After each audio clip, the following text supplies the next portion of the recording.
거기에 처음 가죽옷을 해 입혔다는 기록이 나와요. 그 가죽으로 하는 데는 피 흘림이 시작거든요.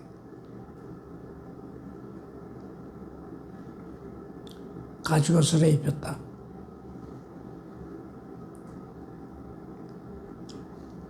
그 다음에 창세기 4장에서 하나님이 가인의 제물은 안 받고 아벨의 제사를 받았다. 피 있는 제사를 했는 거예요. 그 기회에 있는 대로 아벨의 종교와 가인의 종교, 기독교와 이방 종교의 차이, 여러분 나름대로 한번 쭉 적어보세요. 쭉 적어보세요. 그러면 기독교의 특색이 뭐라는 것이 거기 드러나고, 한번 적어보면 여러분이 확신함에 거할 수가 있어요.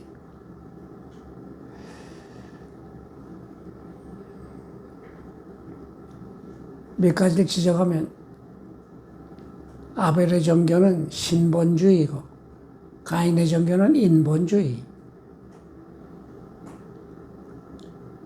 아벨의 종교는 하나님의 뜻을 따르고, 가인의 종교는 자기 좋은 대로예요. 자기 좋은 대로. 아벨의 종교는 바로 피 있는 제물을 드렸고, 가인의 종교는 피 없는 제물을 드렸고, 이것이 신학에 와서는 아벨의 종교는 십자가의 종교예요. 가인의 종교는 행위의 종교예요. 인간의 공로를 앞세우는 거예요. 박 목사님, 가인이 제물을 드릴 때 정성을 다했을까요? 정성을 다하지 않고 되는 대로 제물 골라서 드렸을까요?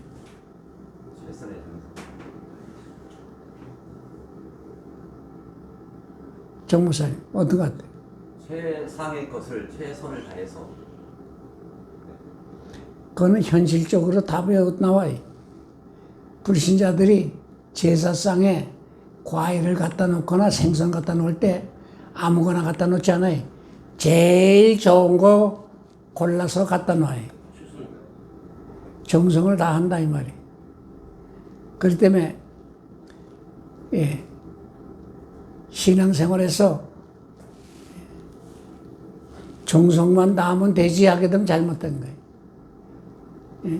예수님의 공로를 힘입고 두 번째는 성령의 주장을 받아. 그래서 정성이 다하다.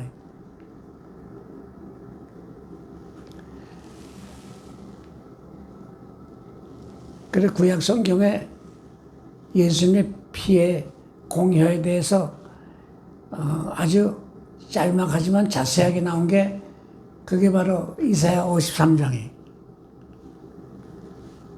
그가 찔림은 우리의 허물을 인하며 그가 상함은 우리의 죄악을 인합니다.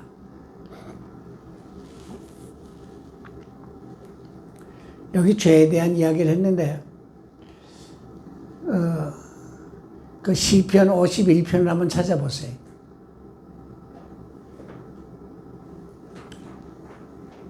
다윗이 범죄하고 나중에 나단 선지의 책망을 듣고 회개하는 가운데 남긴 시예요. 시편 51편 1절부터 한번 읽어보세요. 다 같이 시작.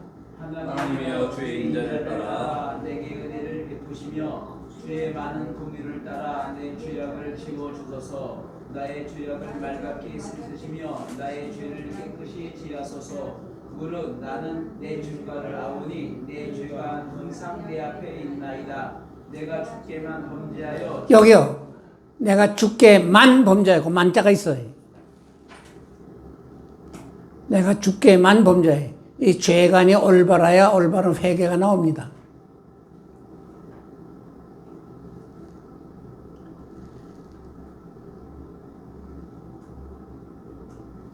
자, 다윗이 범죄한 내용은 첫째는 국법을 어겼어요. 두 번째는 도덕법을 어겼어요. 참 윤리 도덕에서 배치된 행동을 했어요. 그런데 국법을 어겼다, 뭐 도덕에 위반됐다 그런 고백은 안 하고 내가 주께만 범죄하여 그 말했거든. 그러니까 모든 죄는 하나님의 법을 범하는 것이 되는 거예요. 이 죄관이 올바라야 회개도 올바로 이루어지는 거예요. 남의 소를 도둑질했건 바늘을 도둑질했건 도둑질은 본질상 같아. 소도둑만 도둑놈이 아니고 바늘 도둑도 도둑놈이. 그런데 어느 사람의 사유재산을 강탈했다, 나라 법을 어겼다가 아니라 주께만 범죄하여 하나님 앞에 범죄한 것을 깨달아야 올바른 회개가 나온다.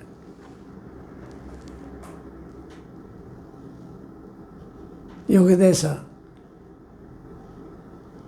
죄 씻음 받는 길은 예수의 피밖에 없어요. 그래서 베드로전서 1장에 너희 조상의 유전한 망령된 행실에서 구속된 것은 은이나 금같이 없어질 것으로 한 것이 아니요 오직 흠없고 점없는 어린 양 같은 그리스도의 보배로운 피로 한 것이니라.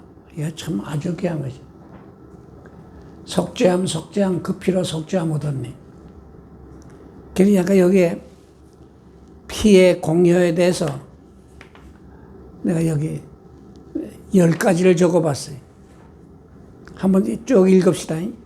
그리스도의 피의 신비로운 능력. 첫째는 그리스도의 피로 인하여 부정하게 됩니다. 둘째는 그리스도의 피로 인하여 거룩하게 됩니다. 셋째는 그리스도의 피로 인하여 부족함을 받습니다. 넷째는 그리스도의 피로 인하여 죄의 용서를 받습니다. 다섯째는 그리스도의 피로 인하여 신령이 깨끗해집니다. 여섯째는 그리스도의 피로 인하여 평화를 얻습니다. 일곱째는 그리스도의 피로 인하여 하나님과 하나가 됩니다. 여덟째는 그리스도의 피로 인하여 하나님을 이제 아홉째는 그리스도의 피가 은혜를 대서 깨끗하게 합니다. 열째는 그리스도의 피로 인하여 수용되었습니다. 네, 그리스도의 피로 피의 종교예요. 피의 종교. 그래서 우리가 십자가 증거할 때 그 구체적으로 설명을 나올 땐 예수의 피공여를 설명하면 좋아요. 이게 복음이. 구속의 결과는 그가 모든 지혜의 청명으로 우리에게 주셔서 하나님의 뜻을 알게 하고 하나님께서 구속의 은혜를 베푸시는 모든 지혜의 청명으로 주님. 여기 지혜, 어떤 분 해석을 그냥 인용했는데 하나님께 대한 예배에 관한 것, 청명, 인간에 관한 것, 필러란 분이 지혜는 도덕적 수단에 관한 것, 청명은 성품에 관한 것, 칼빈은 모든 지혜와 청명, 복음의 일반적 별명이다. 이거 말이 좋아요. 복음의 일반적 별명이다. 그 뜻의 비밀을 우리에게 알게 하셨다. 이 언약의 비밀. 이 언약을 비밀이라고 해요, 비밀. 이 성령으로 아니고는 이 비밀을 깨달을 수가 없거든요. 하나님께 감추었던 이 비밀을 예수 그리스도를 통해서 알게 했어요.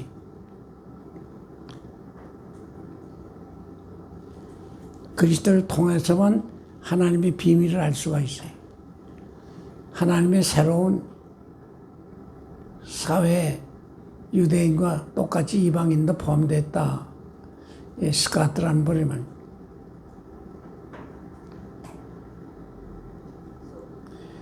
이건 갑자기 된 게 아니라 예정된 것이야. 하나님의 오랜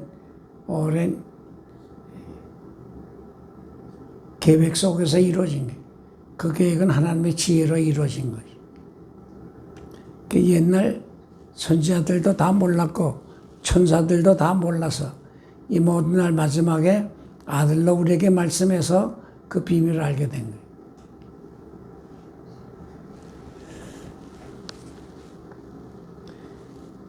그 철학자 하게 되면 근세에 와서는 이마누엘 칸트가 철학을 대성한 분인데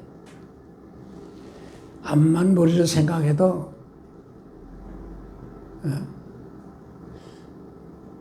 시온스는 논리적인 답이 안 나온다는 거지. 합리적인 답이 안 나온다. 그런데 생각할수록 두 가지만은 참 불가사의한데 분명하다는 거예요. 하나는 밤하늘에 반짝이는 별이 있다는 것. 또 하나는 내 속에 반짝이는 도덕법이 있다는 거지. 그 양심이. 그래서 결론은 뭐냐. 이 두 가지가 현존한다면 하나님이 계셔야겠다. 그래, 칸트의 신을 요청의 신이라 그래. 요청의 신이. 하나님이 있다 하지 않고 있어야겠다는 거야. 있어야겠다. 인간의 지혜 지식으로는 알 수 없어.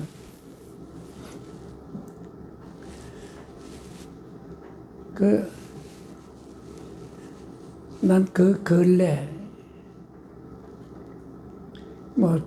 벌써 봤듯이, 이 서울대 학생들, 다른 대학도 똑똑했던 학생들 가운데, 이 주사파에 물들어서 날뛴 학생들이 생각보다 많아요. 생각보다 많아.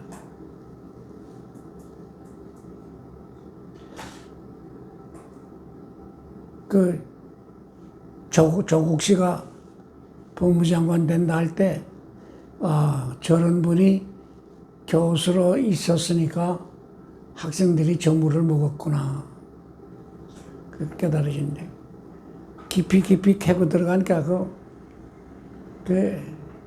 육군사관학교 교장으로 지낸 분이 그 간증하는 걸 내가 유튜브에서도 봤는데, 육군사관학교 생도들에게 내가 아는 적을 세 부류로 적어봐라. 그런데 미국이 우리에게 주적이요. 그렇게 쓴 분 아이들이 제일 많더래요. 두 번째가 북한이고 세 번째가 일본이고.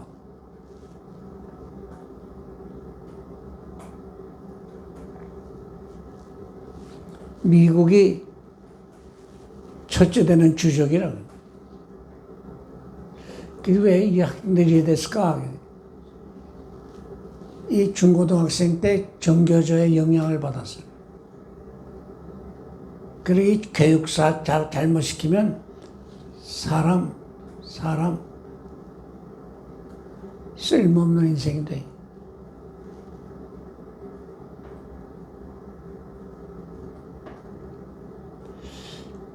나는 근래 우리 한국 교회를 생각할 때 큰 걱정거리가 앞으로 점점 더 커지는 이 교회 청년이 사라지고 주일학교가 없어지고 있다. 박 목사님, 예. 주일학생 몇 명이나 돼? 5명이요. 5명. 예. 그 주일학생 위해서 부흥회 해봤어? 안 했습니다. 거기 몇 년째예요? 37년, 6년 했습니다. 그 36년 됐는데 주일학생들 위한 부흥회는 한 번도 안 했죠. 예, 부흥이 안 했습니다. 참 책임이 있어요. 왜 그들도 은혜 받아야 되는데 왜 그들 위한 부흥회는 안 해주나 말이에요. 내가 우리 박 목사님은 한국교회 목사님들의 대표격으로 내가 묻는 거예요, 지금. 많은 목사님들이 개개 부흥회 뭐 1년에 많이 하는 분은 뭐 몇 번씩 해. 적어도 한 2번은 한다, 봄, 가을로. 근데 이 어린이 부흥회 하는 교회가 거의 없어요. 남서울교회에서요. 예? 남서울교회. 예. 그 서울의 남서울교회 이름이 알려진 목사님이죠. 누구더라? 옛날 홍정일 목사님. 예. 그 목사님 후임으로 지금 있는 목사님인데 거기서 그 목사님 꽤 젊은 사람들은 이해를 많이 하는 목사님인데요. 설교 후에 학생들한테 내 설교가 어떻게 은혜가 되니까 100% 하나도 이해가 안 된다고. 그러니까 얘들이요 생각이 MZ세대가 생각이 매우 달라요. 예를 들어서 우리가 아버지의 어머니의 마음으로 부모님의 마음으로 이렇게 저희들 돌보고 케어한다는 걸 저들은요 그런 것을 받아들이지 않아요. 그냥 어떤 사람이 나를 봐줬다. 다른 사람이 나를 줘도 이렇게 생각해 보는 거예요. 그러니까 그 부모님의 고마움을 하나도 몰라요. 이게 정말 어려워요. MZ들을 일단 이해를 해야 되는데. 근데 우리 성경으로 돌아가 보면 어린 아이에게 진리 가르치기가 어렵다 그러는데 사람은 누구에게나 마찬가지예요. 학박사에게 가르치면 이해가 쉬운가요? 안 그래. 그래서 고린도전서 12장 3절 읽어보세요. 고린도전서 12장 3절.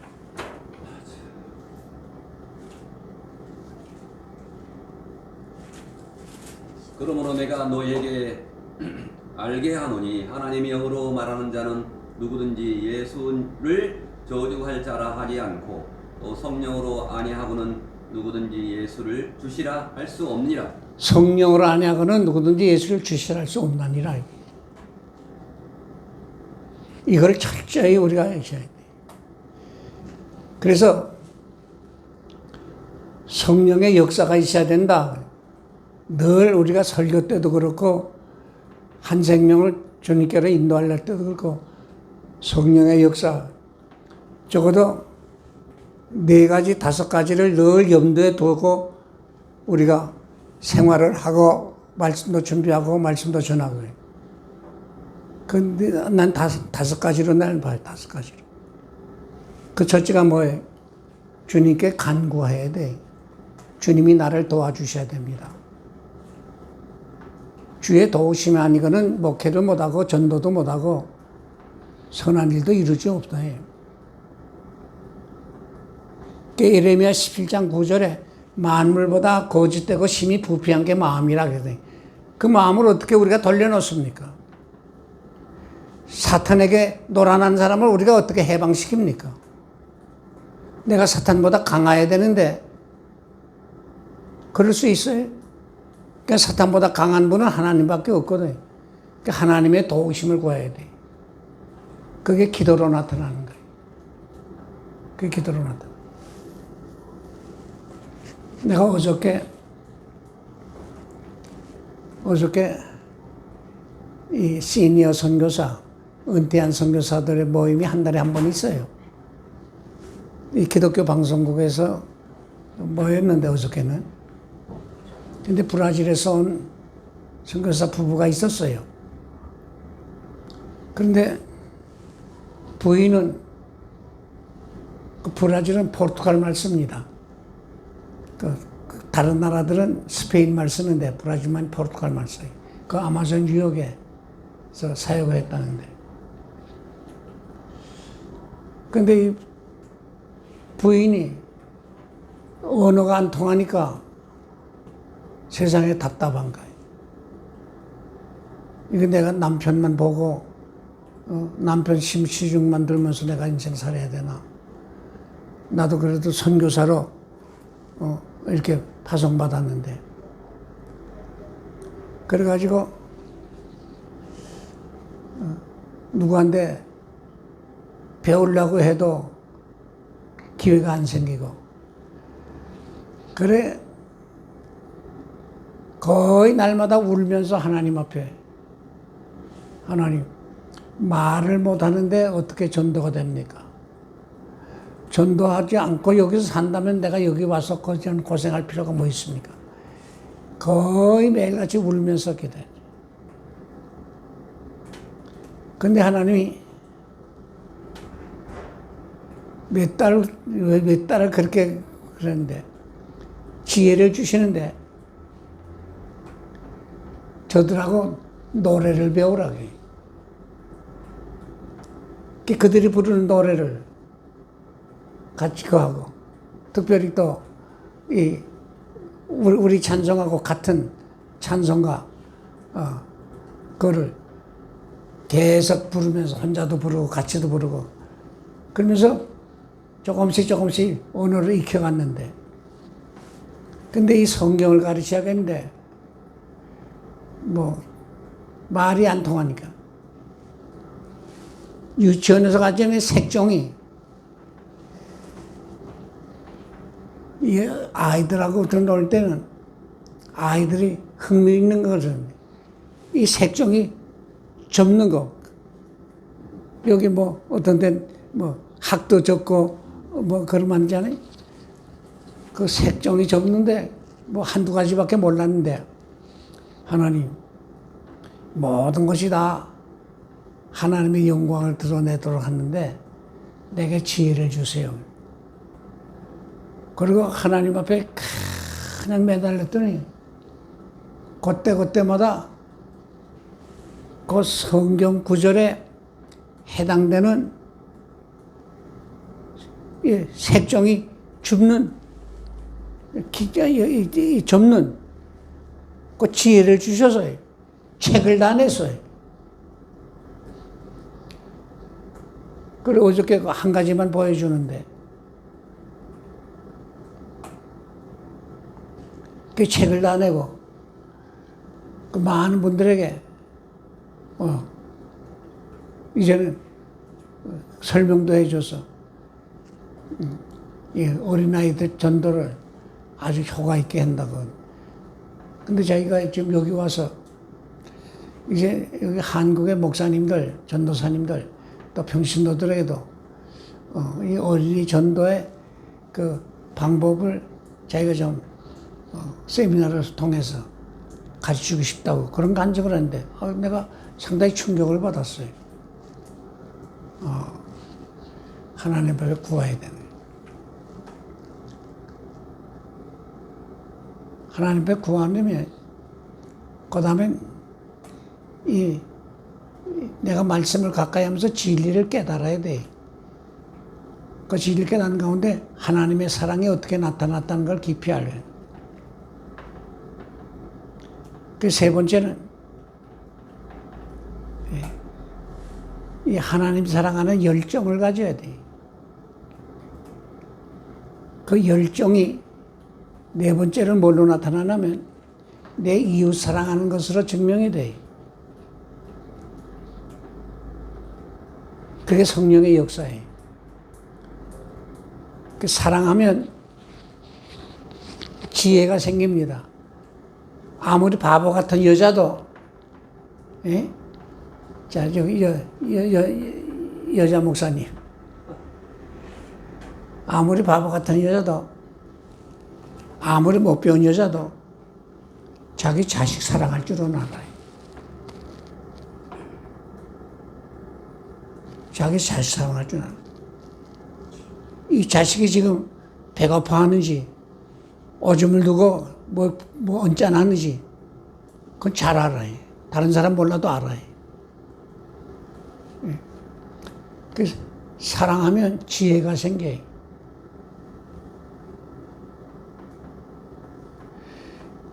성령의 9가지 열매 있잖아요. 그 첫째 열매가 사랑인데, 사랑의 열매를 맺은 다음에야 다른 8가지 열매가 맺어지게 돼 있어요. 사랑의 열매가 없으면 다른 열매도 없어요. 그래서 고린도전서 13장에 사랑이 없으면 어떻게? 아무 유익이 없나니라 그런 거예요. 근데 이 사랑을 뭘로 증명이 되느냐? 섬기는 것으로 증명이 돼야 돼. 거기 5가지. 그 섬긴다. 이게 철저한 순종으로 나타나는 거예요.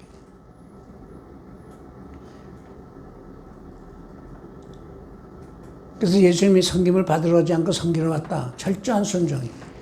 난 사도행전 5장 32절을 좋아해. 순종하는 자에게 주시는 성령도 그러하니라. 그 말씀이 나와요.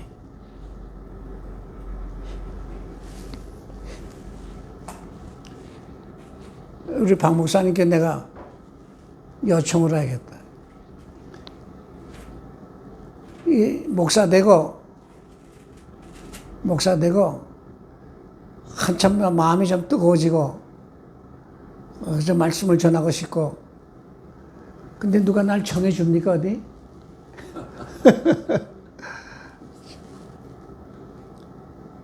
그래 내가 교회 안에서 주일학생 부흥회를 자청했어요.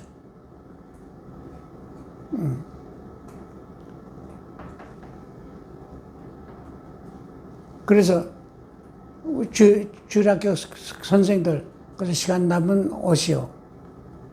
와서 이런 거만 협조해 주면 됩니다. 그래서 제가 거의 매년 연초에 주일학교 어린이 부흥회를 본교회 자체에서 하고 그 소문이 좀 나가지고 그 어린이 부흥회 강사로 내가 여러 군데 초청을 받았어요.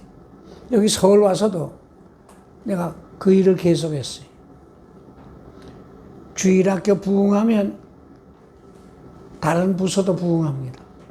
아멘. 네, 다른 부서도 부흥.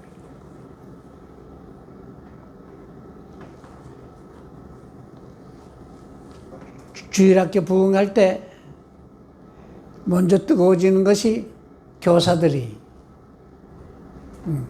그 교사들이 뭐 청년회 가거나 다른 부서 가게 되면 뭐 여전도에도 그러고 그들이 뜨거워지니까 다른 분들이 움직이기 또 시작해.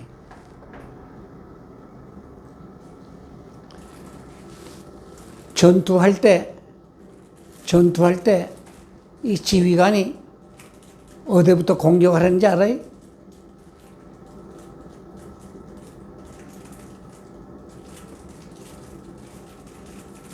자, 쭉 이제 군대인데 전투할 때 어디부터 공격하라 그럴 것 같아. 예? 전 군대 안 갔다 와서 모르지 뭐. 정 목사님. 못 갔어요. 어디부터 공격하라 것 같아. 예? 학교? 제일 약하게 보이는 데부터 공격하라 그래. 제일 강하게 보이는 데부터가 아니라 제일 약하게 보이는 데. 난 권투는 별로 안 해봤지만은 내가 보기는 좋아합니다. 근데 처음에 그거 할 때는 이 사람의 약점이 뭔지 그걸 찾아내려고 한 2라운드 그렇게 해요. 예. 요즘 킥복싱이 유행이에요. 네. 그래서 이게 발로도 차보고 말이에요. 예. 어떤 데 아파트도 하고, 어떤 데 배도 태보고. 그러면서 약점을 찾아내요. 예. 그런데 거기서는 그 약점 있는 데만 주로 노래.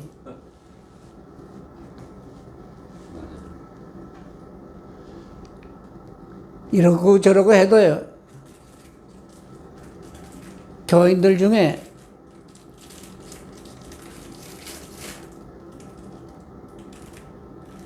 우리 안 목사님 사탕을 많이 주면데 사탕을 조금 준비하거나 과자를 조금 준비하거나 그저 주면 잘 따라오는 건데 아이들이거든요.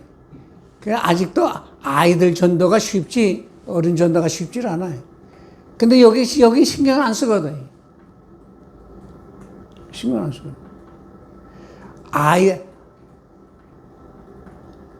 내가 첫 목회를 할 때, 이건 내 이야기지만,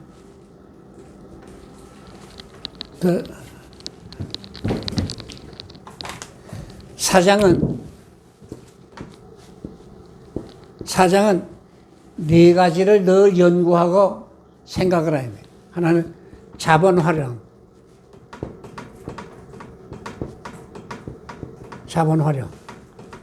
두 번째는 종업원 활용.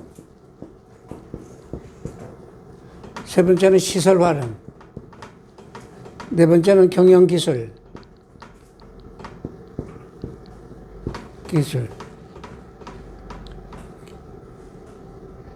이걸 늘 연구를 해야 돼. 늘 연구하는데, 내가 교육관을 하나 지었어요.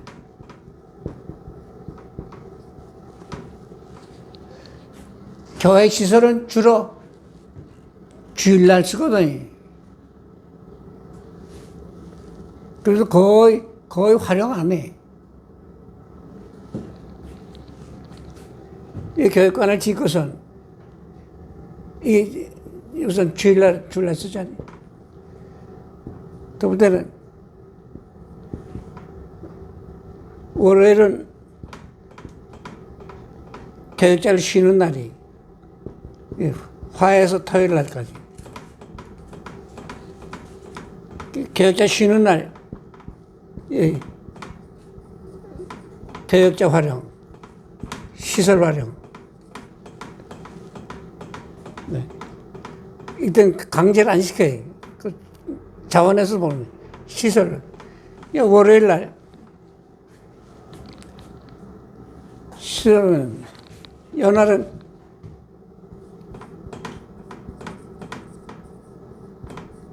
교육자 공부한 데 쓰거든. 여기 화요일 날, 토요일 날까지는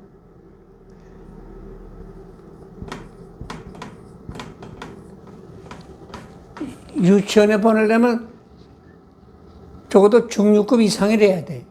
수입이. 이 아이들을 무료로. 자, 여기 무료로 보는데 세 가지가 문제예요. 첫째는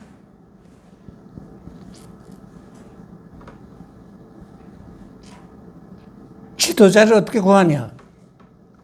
두 번째는 시설. 세 번째는 교환. 여기 지도자는 교회 고등학교 졸업하고 노는 아이들 와서 좀 봉사하라. 시설은 그냥 쓰는 거고, 교환은 만들어주면 되고. 20평 2층을 지었는데, 그래서, 두 반을 만들기로 했어요.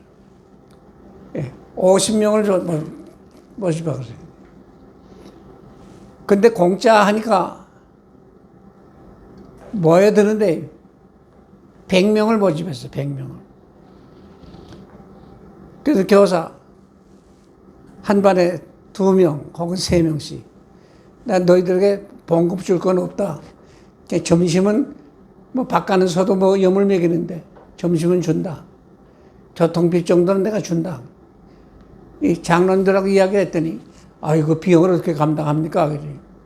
그럼 주일학교 인원이 많으면 예산도 할애해 줄 겁니까? 안 줄 겁니까? 그걸 줘야지요. 그렇게 해 주세요. 그 모자라는 건 내가 다 될 겁니다. 아이고, 우리 장 목사님 고집에 막 먹고, 그걸 해. 그래서 100명이 뭐예요? 근데 이 아이들을 금요일 날은 꼭 과자를 주거나 사탕을 줘요. 애들이 금요일 날을 기다려요. 너희들 내일은 왔다가 빨리 간다. 우린 월요일 날 쉰다. 이 아이들이 주일날 어린이 주일학교 다 올라가거든. 그러니까 유치부가 한 10명 되던 아이거든. 적어도 70% 내지 80%가 나와요.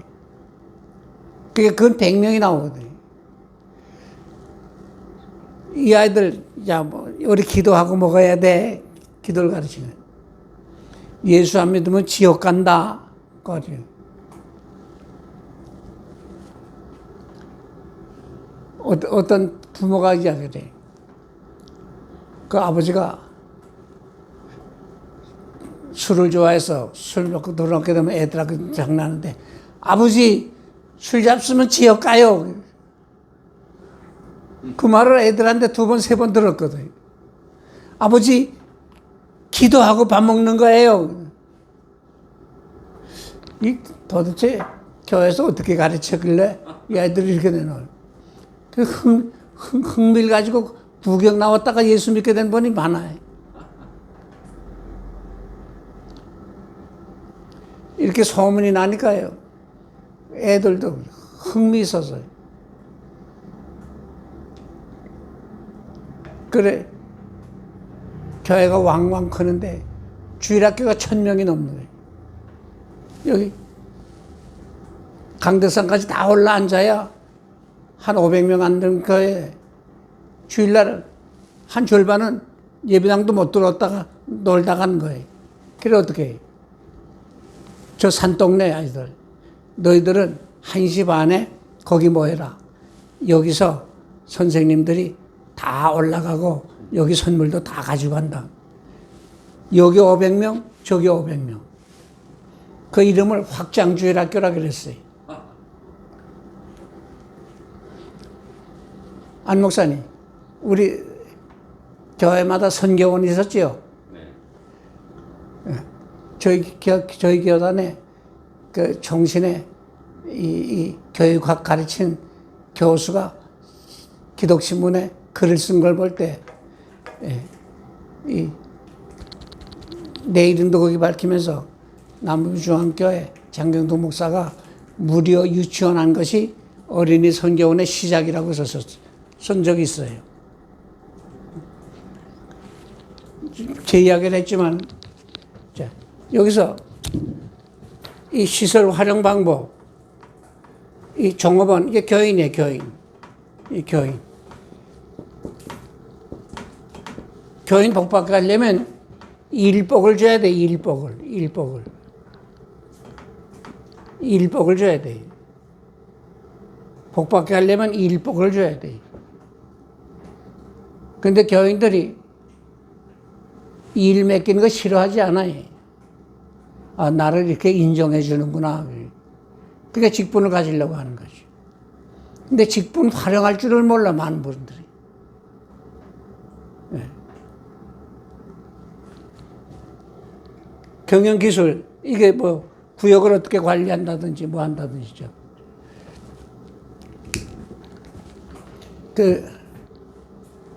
오카노 목사님이 평시도를 깨운다, 그 여러 했어요. 그분이 그 디모데후서에 때를 얻든지 못 얻든지 복음 전하게 힘쓰라 하는데, 거기서 가르침을 받은 자로 하여금 남을 가르치게 하라, 그 교훈이 나와요. 그걸 자기 실천으로 해서 자기가 교환을 써서 이걸 가르치고 제자와 운동이라고 하죠. 6시간 말로는. 그래서 그 교회가 큰 거예요. 세 사람, 너 좋은 사람, 세 사람, 여기 하고, 거기서 반장 하나 내라. 그분 반장 훈련시켜서 그걸 가르치고, 얼마 후에는 5명 이상 되면은 반을 나누라. 그래서 거기서 반장을 뽑아서 이 훈련받고 또 가르치라. 그게 제자와 운동을. 그래서 그 교회가 부쩍부쩍 크게 됐어요.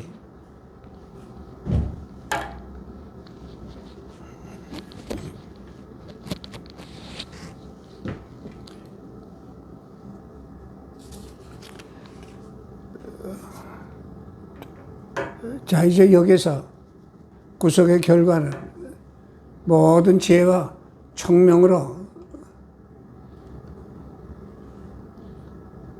우리를 지혜롭게 살도록 하시고 하나님의 비밀을 알게 해주시고 하나님 기쁘심 따라서 살게 해주시고 근데 그 목적은 하늘에 있는 것이 땅에 있는 것이 다 그러잖아요. 통일되게 하려 하신다. 4번에 27페이지 여기 하늘에 있는 것이 땅에 있는 것이 통일되게 하려 하신다. 여기 몇 가지 해석이 나오더라고요. 하나는 유대인 후자는 이방인이다. 전자는 구약성도이고 신약은 신약성도다. 하늘에 있는 천사와 땅에 있는 사람들 통합한 거다. 그리스도님이. 지상교회와 천상교회를 포함한 말이다. 근데 다 그리스도 안에서 통일되게 하려 하십니다.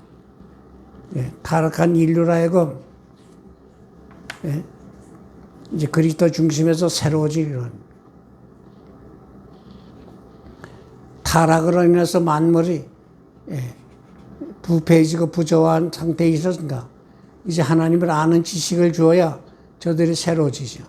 하나님을 아는 지식 이게 바로 복음을 통해서 전달이 되고 그리스도를 중심해서 그것이 날마다 풍성해지는 거예요.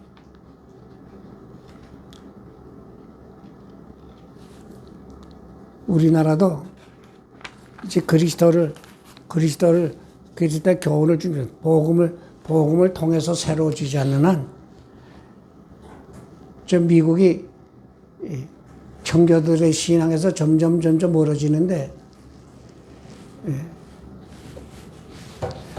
언젠간 하나님께서 은혜 주셔서 새로워지길 바랐는데, 저대로 계속 타락 일로로 돌고, 말씀에서 멀어지게 되면 미국도 위태로워져요. 조금 딴 이야기 같지만 그 미국 케네디 대통령이 처음 캐톨릭 신자로서 대통령이 됐어요. 신할 때. 근데 밖으로는 알려지지 않았지만은, 그러고 나서 학교 안에서 성경 가르치는 걸 금했습니다. 그 후에 조사에 의하면 학생들의, 청소년들의 범죄율이 굉장히 높아졌어요. 그래서 이거 안 되겠구나 해가지고, 사적으로 이 말씀 운동이 새로 미국에서 시작된 역사가 있습니다. 이 말씀에 무지하게 되면 세속에 물들게 돼 있고, 세속에 물들고 보면 육신의 소욕만 따르고 땅의 것만 자라서 범죄하게 되는 것이. 성령으로 새롭게 돼야 돼. 아멘. 성령으로 새롭게 돼. 그 28페이지 밑에 3번에 성령으로 새롭게 돼요. 다른 방법은 없어요.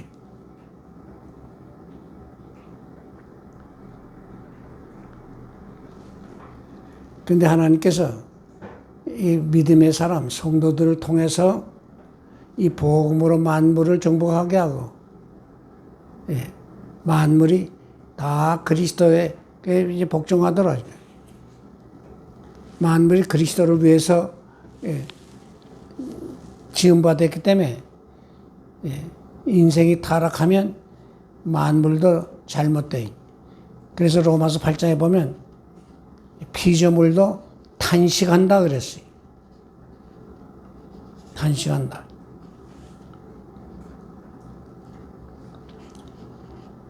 하나님의 경륜이라는 건 하나님의 계획. 따라서 그리스도를 통해서 또 그리스도를 위해서 그리스도 안에서 이제 만물이 새로워진 통일의 새 역사예요. 교회가 정치에 관여하지 말라 하지만 교회는 세속적인 방법으로 정치에 관여하지 말라는 거지. 우리들의 목적은 참으로 만국 통일이요, 우주 통일이. 진리로 통일하는 방법, 복음으로 통일하는 역사. 어떤 조직을 가진다, 여긴 정치가 있게 돼 있어요. 조직을 가진다, 사람에 모인다, 거기 질서가 있게 돼 있고. 그 질서 확립, 이게 정치예요. 이게 정치.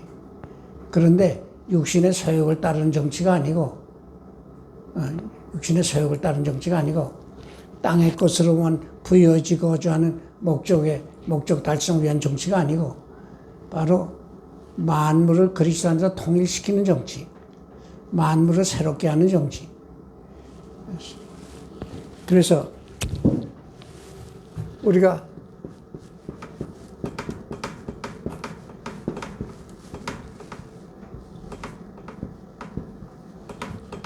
여기 심령 천국, 가정 천국, 교회 천국, 지상 천국, 내세 천국,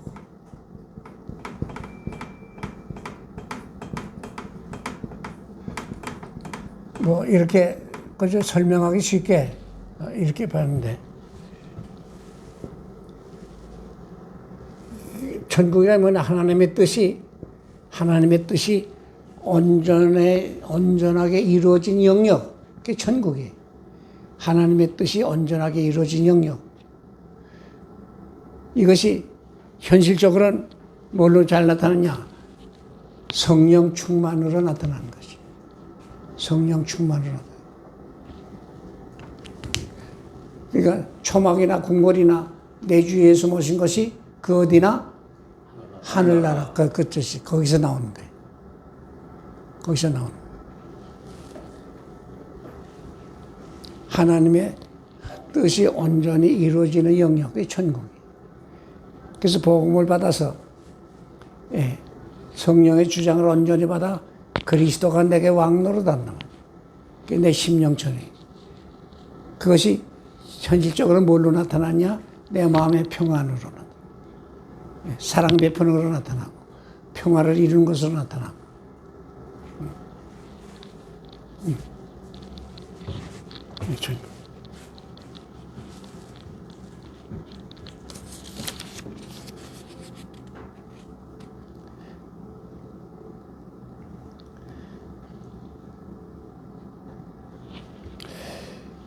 여기 29페이지에 율법의 모든 계명에 내 이웃을 내 몸과 같이 사랑하라 하신 그 말씀 가운데 다 들었나니라. 예, 다 들었다. 통일을 이루었다 이 말이지. 통일을 이루었다 이 말. 이 자연 법칙, 물질 세계는 어디에나 다 적용이 돼. 그러나 이 말씀에 맞고 양심에 맞는 것은 어느 시대나 어느 나라 사람이나 다 적용이 되는 거예요. 그걸 통일되게 하는 주체, 이건 성령 하나님께서 이루신대. 그게 성령의 역사로 이루어지는 거예요. 이 성령의 역사는 성령이 진리의 영이기 때문에 진리로 역사해. 진리로. 그 성령의 역사가 크게 세 가지로 나타나야. 첫째는 진리 운동으로 나타나고, 두 번째는 죄를 물리치는 것으로 나타나고, 세 번째는 주의 영광을 드러내는 것으로 나타나고. 그것이 우리 개개인에게서는 뭘로 이루어지느냐? 바로 사랑 베푸는 것으로 이루어지는 거예요. 자, 이제 조금 쉬었다가 합시다.